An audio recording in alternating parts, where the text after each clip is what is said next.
திருச்செந்தூர் ஆண்டவனே வேல் முருகா, தினம் உனக்கு நன்றி சொல்வோம் மால் மருகா.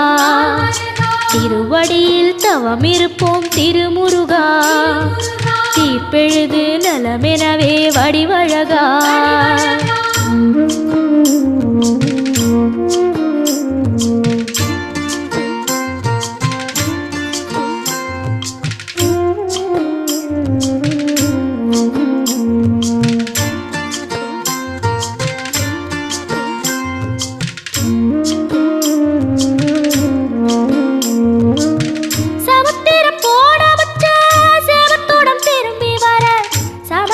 சாமி உந்தன் சன்னதியில் வேண்டி நின்றேன். ஒத்தையில